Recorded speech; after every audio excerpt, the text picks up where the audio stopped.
But let's get to England first of all, who I think were exceptional during this international break. Okay, a 10-0 win over San Marino with a second-choice team, but the 5-0 win against Albania and the aggression, the tenacity that they showed in that first half, I really felt watching that game that if they had that application, they could beat any side in the world. If they had that real aggression right from the off, you know, it's Albania, fair enough, you're 5-0 up at half-time, but I think they played well enough without their first-choice team out there to show that the depth that they've got, they could beat anyone in the world, I think, England. No, I agree, and they've proven, but bearing in mind, people forget they didn't lose in the final of the Euros, it was on penalties. I know they lost the actual tie, yeah, but they never got beat. You know, they're up there. They're one of the best teams in the world.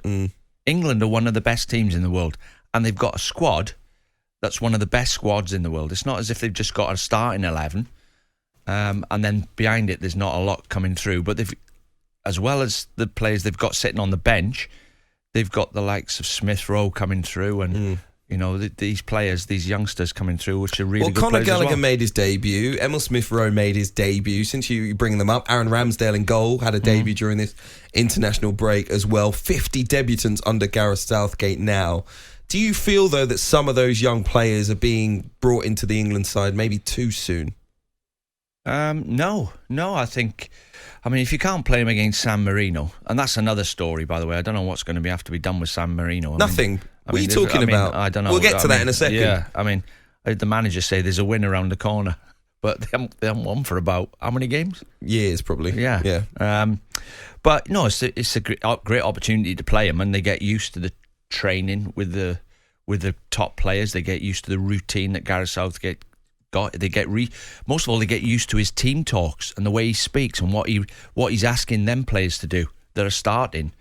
It's all experience for them, and they're good players. You're saying Smith Rowe's getting better and better every week. What I would say about the experience thing, though, is if these players aren't going to be England regulars, you know, they're in their squad at the moment because other players are missing, those that we would expect to be in the team more regularly, certainly up to the next World Cup. So how will it affect a young player now to have to go back to the under-21s, having been involved with the first team? How will it affect them?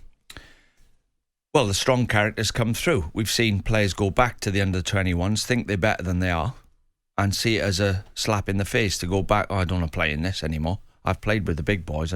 We've seen that happen to players. But the stronger ones, the ones who are really focused, they come through it. They're getting a chance to show how good they are. And, you know, no matter what you say, I think Gareth Southgate's he's doing a good job. He's going to get a new contract probably to the next Euros, 2024, been reported. I imagine you think he deserves it. What do you think he can achieve with England, though, at the next two tournaments? Bearing in mind, he's not won the World Cup since 1966. He's in a queue of top managers who've tried and failed, and he's getting closer. I would say he's getting closer and closer, and they were unlucky, you know, in the Euros. So would you call it? Yeah, okay, the shootout was bad luck. Yeah. Do you think they could have won it in 90 minutes, maybe 120 minutes before the shootout? Well, Italy are a really good team, and they haven't lost for 30 odd games as well. So they took Italy on, and they've not been. Italy have got really good players, and that shows why it was a good result for Northern Ireland the other night, getting a result against that team. But I think Gareth Southgate is a stable, thorough and understanding manager. What do you think England need to improve on if they're to win the next World Cup? Well, I think the only weakness they've got is, like all the other nations, all the other British teams, where's your centre forwards gone? Well, they got Harry Kane. Yeah, but he scored 4 the other night. I know, but after Harry Kane, I mean, in my era, when I played, they were queuing up. They couldn't get Robbie Fowler, Michael Owen. They didn't win anything in your era. No, but hang on. Robbie Fowler, Michael Owen, Esky, Ian Crouch, Wright, Sheringham, Ferdinand, Shearer, Ferdinand, Wright. They're queuing up. Couldn't get a game. Robbie Fowler couldn't get a game for England. Andy Cole couldn't get a game for England. When I look at the strength in depth of England's centre forwards now, we're going to go and get hat-tricks for you. I go Harry Kane, and then we go, where do we go after that? Yeah, Calvert-Lewin, Abraham. Calvert-Lewin. Yeah, Watkins. Yeah. You're not impressed? Not with the names I've just mentioned. No. who were world-class strikers, all of them that I mentioned. It's a team game. All those world-class strikers we had, we didn't win anything. The hardest thing to do on a football pitch is put the ball in the net. You have to have players who can do that. And if you've asked me what I think England's weakness is, maybe strength. Then I argue with it. That's how I tee it up. Strength in depth at centre forward. Really? If Harry Kane gets injured, well, would you say Calvert-Lewin's world class? No, but I don't think... Would you say Danny Ings is world class? But I don't think you need to be world class to score goals in international football. I think you need a functioning team. Calvert-Lewin will score goals if you give him the chance in front of goal to put the ball in the back of the net. I think he's good enough to do that. I don't think there's such a drop-off. But I just wonder whether England will be able to make those great goal-scoring opportunities against the very best sides. Well, I think if you give Harry Kane the service, he puts most of his chances away. I think if you give Calvert-Lewin the same service, he wouldn't put as many as... No, I know he's not as good a player, but I think he's good. I don't think Calvert-Lewin or whoever it might be, Tammy Abraham, whoever gets chosen behind Harry Kane, is going to have the weight of that job on them. I actually think after Harry Kane, you're looking at your wide players to chip in with goals. In the England squad, there are so many creative players going forward.